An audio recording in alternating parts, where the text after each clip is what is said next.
Yeah, but before all that, some bits into us here at Sky Sports News. This plane landing into Manchester in the last hour or so has board. Remember, Manchester United have agreed a deal in principle with RB Leipzig to sign the paper on a 5-year deal.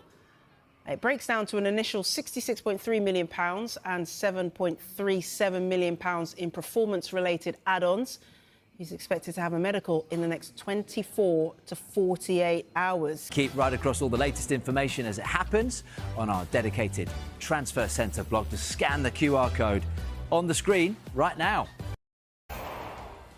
Let's get to Manchester United now, and the news broke club. Let's talk about that. Flex, welcome news to Manchester United fans, that one? It's an exciting time at Manchester United in terms of the ownership changing. It's a weird situation because at the end of the day, the Glazers have been there for so long and there's been loads of protests towards the Glazers, and it's almost like Manchester United fans have wanted this process to start for a very long time. But once the process starts and people start raising their hand and sort of the bidding war begins, it's like, OK, let's get these people vetted. What are their intentions for the club? Sir Jim Ratcliffe obviously is Britain's Britain's richest man. You know, Ineos have huge revenues, but he's a Manchester United fan. That is very warming. That's very nice to know.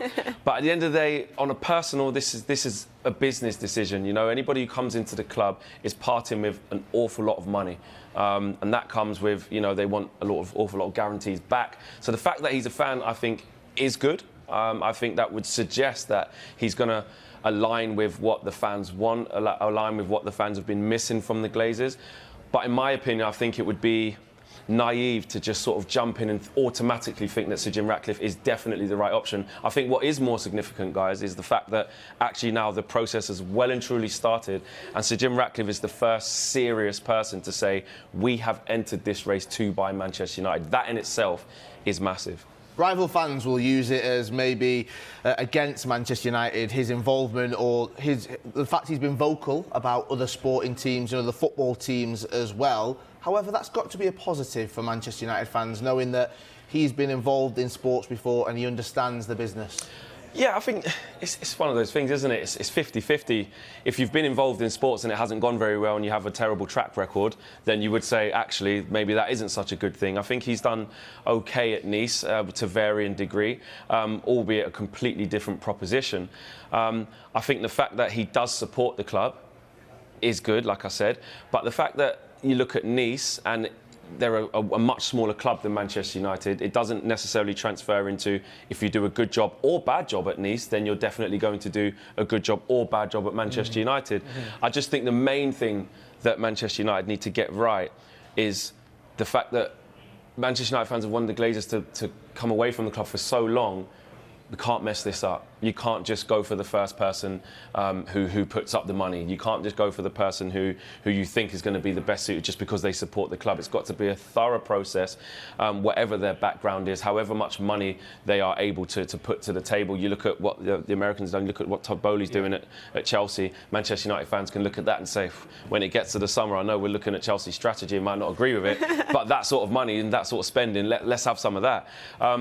The training ground, the infrastructure of the youth team, the women's team, the infrastructure around Old Trafford and the generic area. Look what Manchester City have done. It's unbelievable what they've done just for the whole area of East Manchester. So I think these are all things that need to be taken into consideration.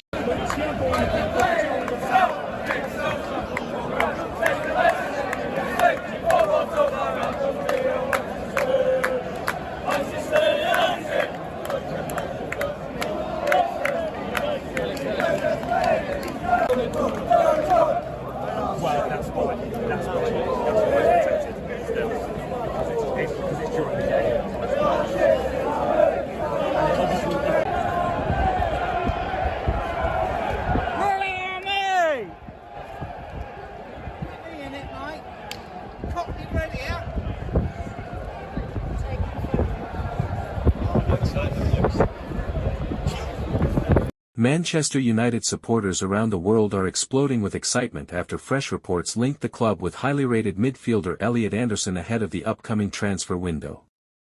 The talented young star has quickly become one of the most talked about midfielders in English football thanks to his incredible energy, creativity, composure under pressure, intelligent movement, and relentless pressing ability.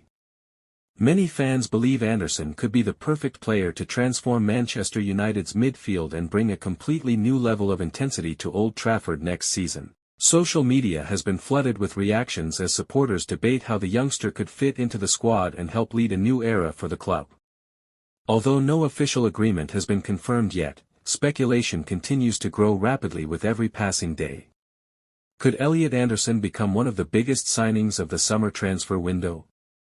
Manchester United fans are now waiting closely for the next major update in this sensational transfer story.